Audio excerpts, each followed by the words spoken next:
depuis tout à l'heure, je vous entends et on dirait que c'est un problème de démocratie participative et citoyenne.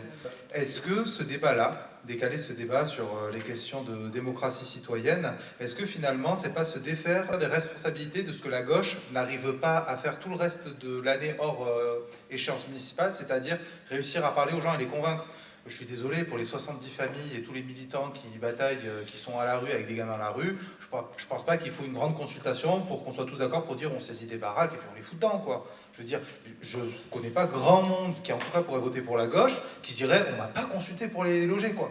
Et il y a plein de trucs, la cantine qui est ultra chère pour les familles précaires. Je connais pas de familles précaires qui vont dire t'imagines, ils ont baissé le prix. Ils m'ont pas demandé. Moi, des fois, à gauche, j'en arrive sur... On a des études scientifiques, on a des lieux où les citoyens s'expriment, on a des chercheurs qui travaillent dessus, on a des militants syndicalistes, on a des militants politiques, et on tourne autour du fait qu'on ne demande pas l'avis à tout le monde. Donc, est-ce qu'on ne se trompe pas de débat avec celui-là? Et est-ce que c'est pas juste certains points? Moi, regarde, je pense à un truc tout con. Tout con. Regarde, je finis ça et après je te laisse répondre. Tout con. La marche des fiertés. Quand on a eu les fachos qui ont fait des collages, des menaces, et un mec qui s'est fait tabasser la gueule. On a prévenu tout le monde à gauche. On a eu deux réponses. On a eu Gaël qui s'est empressé de venir donner main forte au service d'ordre. On a eu Médine qui nous a envoyé un mail de soutien. Et puis le reste de la gauche a fermé sa gueule, parce que c'était pas trop son souci. Les PD, les trans, et les... Mais si, c'est une réalité. Mais c'est pas grave. Maintenant, il le prend un peu plus en compte, et tant mieux. Mais, nous, jusqu'à maintenant...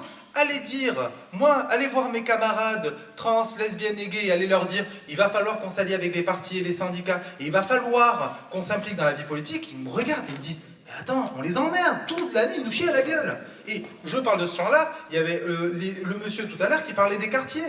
Et sur les problématiques d'OQTF, moi, la CETI, combien de fois je les ai vus galérer avec des manifs à 60 personnes, et pas tant de soutien que ça dès qu'il n'y a pas une échéance électorale. En ce moment, il y a un peu plus de soutien parce qu'il y a des échéances qui s'enchaînent. Donc, venir sur le débat de la forme, alors que le problème peut être de fond, et que quand le fond se consulte, on voit qu'il y a plutôt accord, hein, franchement, voilà, je trouve que c'est décaler la question.